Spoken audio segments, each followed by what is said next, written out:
आ जाइए बच्चों। जैसा कि आप जानते हैं, अब हमारे पास इतना टाइम नहीं है कि हम किसी भी वीडियो में या किसी भी क्लास में अब छुट्टी करें। उसकी वजह यह है क्योंकि हमारे पास 10-11 तारीख में पेपर होना है और यहाँ से आगे को 50 क्लासेस पूरी करने के लिए मुझे लगातार ही वीडियो बनानी पड़ेंगी। हो सकता है कि एक दिन में मैं 2 वीडियो भी आप तक पहुँचाऊँ, क्योंकि कमिटमेंट पूरा होना चाहिए। और वो हमारा ये था कि एग्ज़ाम से पहले पहले 50 क्लासेस और 2 कमिटमेंट इसमें और हैं। 100 क्वेश्चंस की एक ग्रामर की क्लास इसी में और 100 क्वेश्चंस की एक वोकैबुलरी की क्लास, ये दोनों भी आपको मिलेंगी। उम्मीद है कि ग्रामर की जो क्लास होगी 100 क्वेश्चंस की, वो 46 क्लास रहेगी और जो वोकैबुलरी की क्लास रहेगी वो 47 रहेगी, ऐसी उम्मीद है पूरी। अब 44 एंजॉय करते हैं। तो आज की जो हमारी क्लास है उसमें क्लोज टेस्ट है, since modern industrial society is highly organised.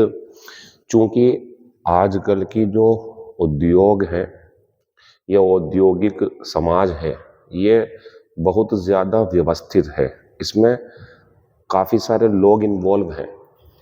If there is a strike in a vital industry, अगर किसी बहुत बड़े उद्योग में हड़ताल हो जाती है, द होल कम्युनिटी, तो इससे क्या होता, पूरा समुदाय, क्योंकि इसमें काफ़ी सारे लोग लगे हुए हैं, तो बच्चों सिंपल सा फंडा है कि नुकसान झेलती है।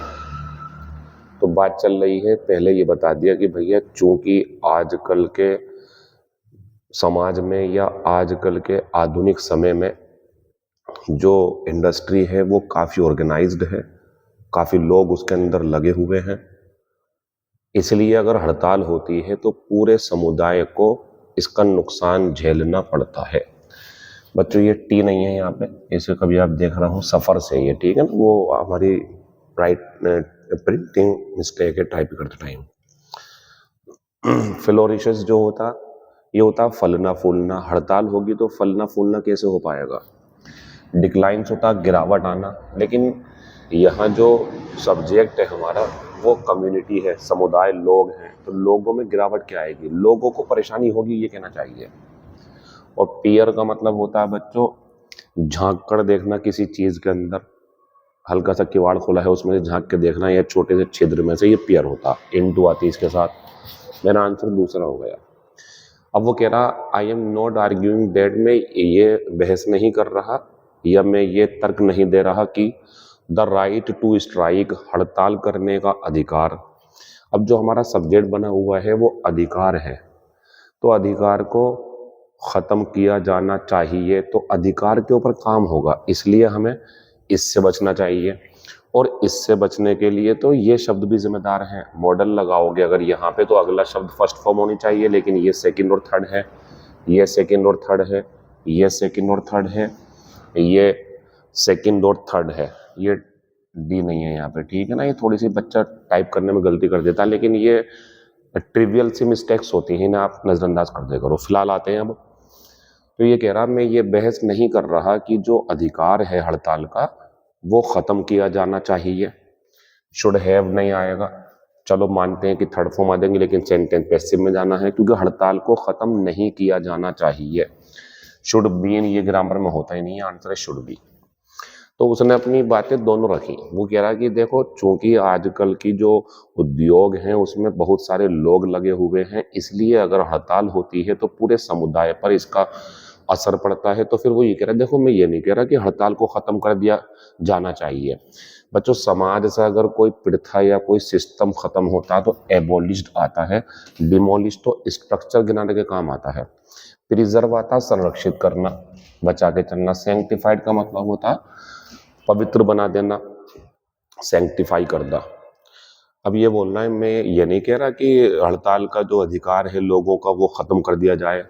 आई एम ओनली आर्ग्यूइंग दैट, मैं तो ये कहना चाह रहा हूँ सिर्फ कि if it is to be preserved, अगर इसे बनाए रखना है, it must be for reasons, तो ये ऐसे कारणों की वजह से होना चाहिए या इसके होने के पीछे वो काला होने चाहिए कंसर्न्ड के बाद में प्रीपोजिशन विद आती है बच्चों। Concerned with this particular matter, जो एक खास उद्देश्य के लिए हो, and not on general grounds of personal liberty, बल्कि जो काम करने वाले लोग हैं उनकी खुद की चाहत, खुद की स्वतंत्रता के लिए ज्यादा अगर हड़ताल होंगी तो परेशानी पड़ेगी। हाँ, कुछ ऐसी बात है जो सबको परेशान कर रही है तो उस पर आप कर सकते हैं।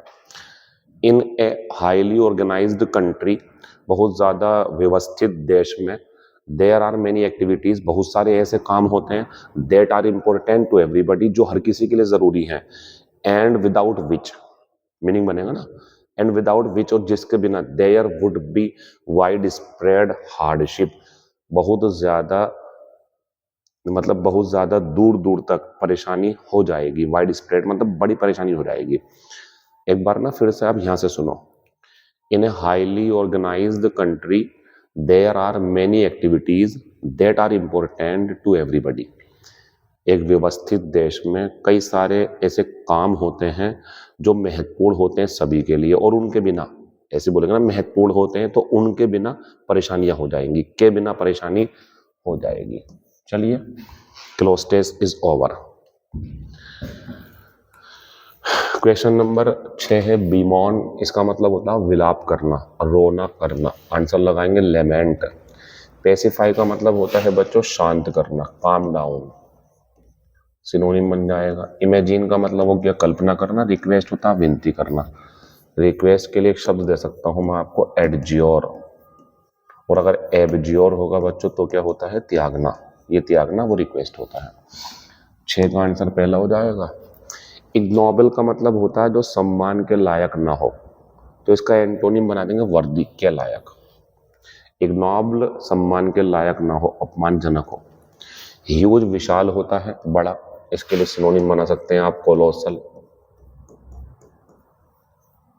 नॉन होता, जानते हो जिसे लोग, ये जाना पहचाना। हिपोक्रेटिकल का मतलब होता है पाखंडी जैसा। 7 का आंसर दूसरा हो जाएगा। To look for a needle in a haystack. बच्चों देखो, निडल हो गई सुई, और है स्टेक हो गया जो भूसा होता है उसका ढेर। अब जब आप भूसे के ढेर में सुई ढूंढोगे, ये तो बहुत असंभव सा काम हो गया ना। To seek what is impossible to find, ऐसा कुछ ढूंढना जिसे करना पॉसिबल ना हो। 8 का आंसर दूसरा हो जाएगा। आशा इज द ओनली, यहाँ बच्चे अपना एक कंफ्यूजन भी दूर करना और नई चीज भी सीखना। पहले कंफ्यूजन ये दूर करो कि आप ये सोच रहे होंगे कि सर जब द ओनली है तो इसके बाद में जो रिलेटिव प्रोनाउन है वो तो दैट होना चाहिए, तो आप सही हो, लेकिन वो फॉर्मूला ऐसे बनाओ आप, द ओनली और नाउन, बस ऐसा होगा तो रिलेटिव प्रोनाउन दैट आएगा, और हु, होम और विच नहीं आएंगे, ये आएगा। लेकिन यहाँ ऐसा नहीं है, यहाँ है आशा इज द ओनली के बाद में वन ऑफ, ये मामला अलग हो गया। अब इसे रोक लें आप, अब रिलेटिव प्रोनाउन दैट की जरूरत नहीं है। अब यहाँ नया खेल खेलना आपको।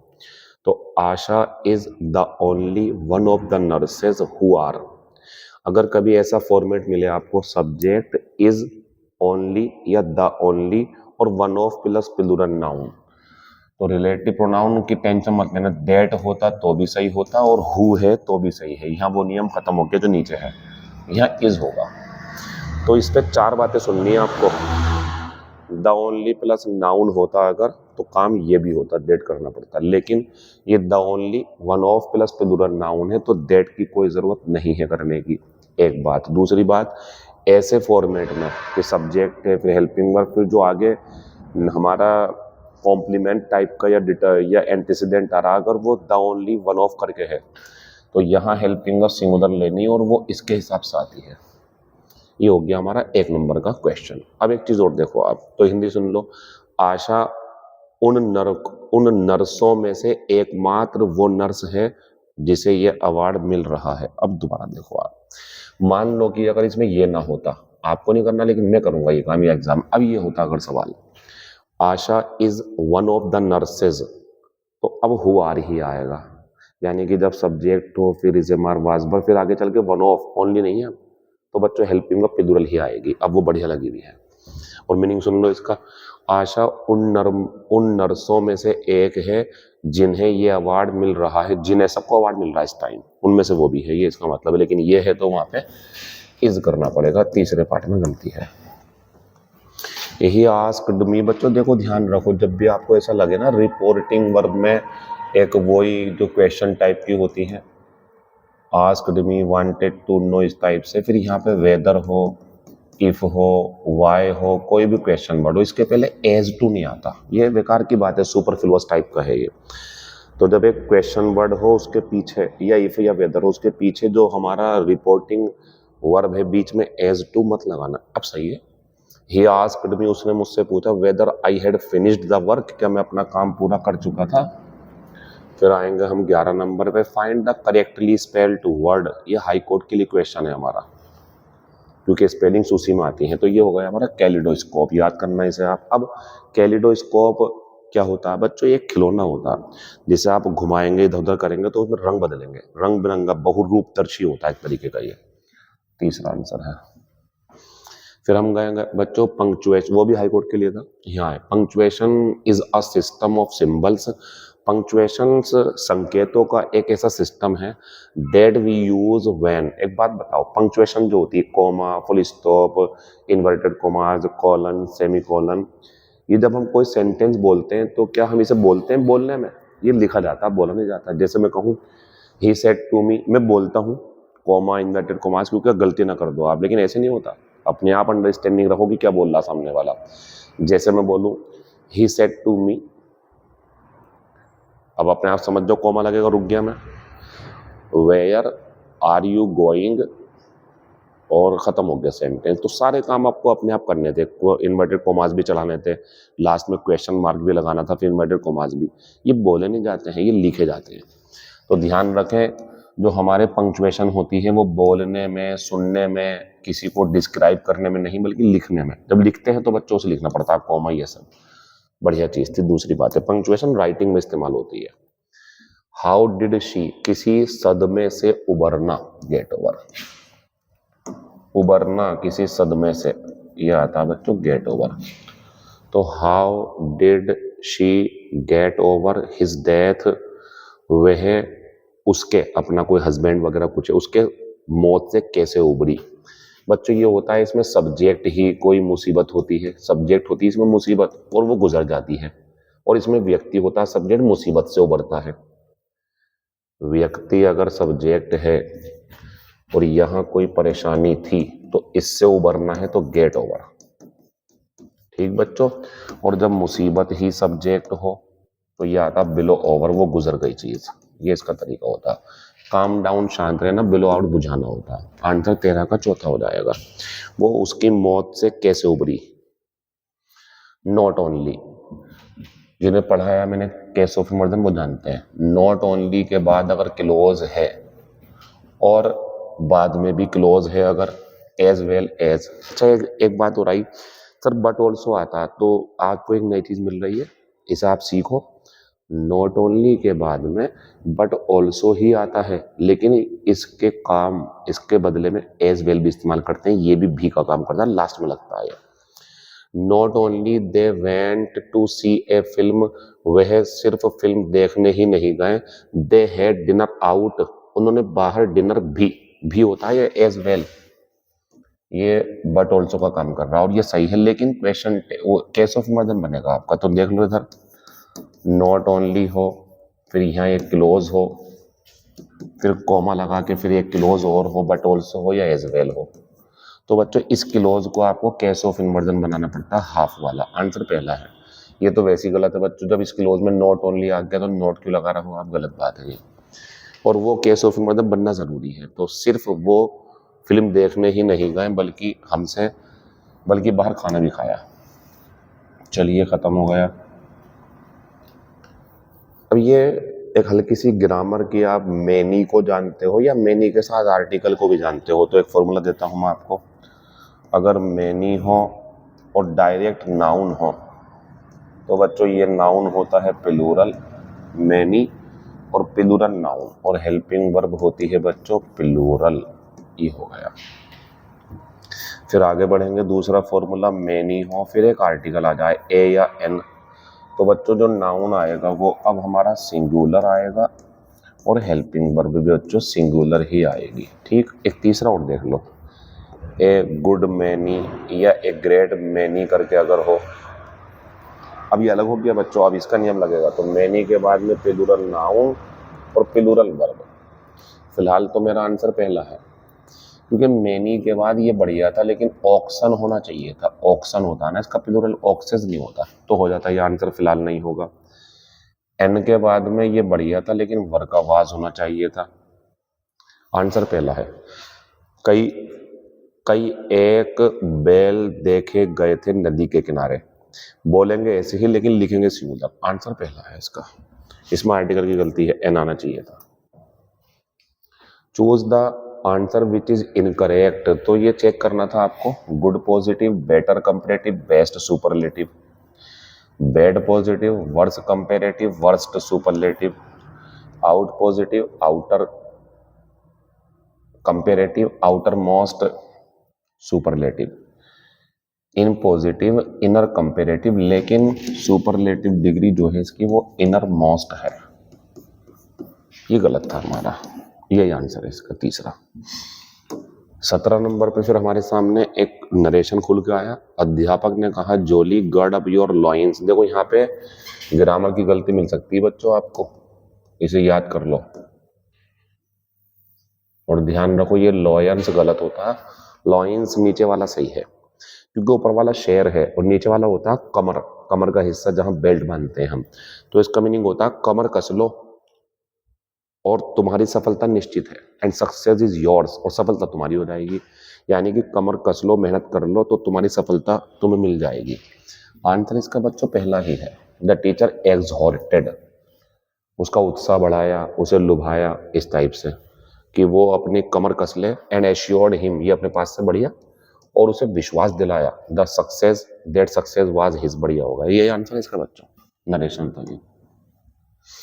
अब ये मैंने आपको पहले भी बताया था, सब्जेक्ट हो, फिर टेस्ट हो, या फील हो, या टेस्टेड हो, वो देख लेना, या स्मेल हो। फिर इसके बाद में एक एडजेक्टिव हो, ये एक्टिव वॉइस होता है, इसका पैसिव बनाना है तो सब्जेक्ट लगाया करो, इसमें से जो भी हो वो बी निकालने करो। फिर इनकी जो है कोई छेड़खानी नहीं करनी है, एडजेक्टिव यहाँ लगाना है। फिर अपने पास से वैन लगाना है, तो सब्जेक्ट बी और एडजेक्टिव लगाओ। फिर इसके बाद में दो तरीके हैं, या तो इनकी यहाँ पे डायरेक्ट थर्ड फॉर्म रख दो, या फिर बच्चों इस सब्जेक्ट के लिए एक बार यहाँ पे प्रोनाउन बनाओ सब्जेक्ट। ये सिंगुलर है तो इट लगा देना, प्लूरल है तो दे लगा देना। फिर यहाँ बी लगाओ, जो भी है, प्रेजेंट की है तो इज ए मार चल जाएगी, पास्ट की है तो वाज वर्ब। अब थर्ड फॉर्म लगा दो आप वर्ब की, ये बना सकते हैं आंसर दूसरा है। Sugar is sweet adjective when it is tested, answer दूसरा हो जाएगा। तो शुगर का टेस्ट मीठा होता है तो बन जाता है शुगर मीठी होती है जब टेस्ट की जाती है, दूसरा आंसर है इसका। इसके बाद एक क्वेश्चन हो रहे हैं, the man looked all around him, व्यक्ति ने अपने चारों तरफ देखा, एज इफ एंग्शियस, जैसे बड़ा परेशान सा हो, टू मेक श्योर दैट, ये सुनिश्चित करने को कि he was not being watched, कहीं उसे देखा तो नहीं जा रहा। आंसर जो है हमारा वो बनेगा QRPS चौथा। ये सवाल भी बहुत बढ़िया है बच्चों। देखो जब कोई चीज आपको बतानी है कि दर्जन में बिकती है, या बच्चों किलो में बिकती है, या मीटर में बिकती है, या लीटर में बिकती है,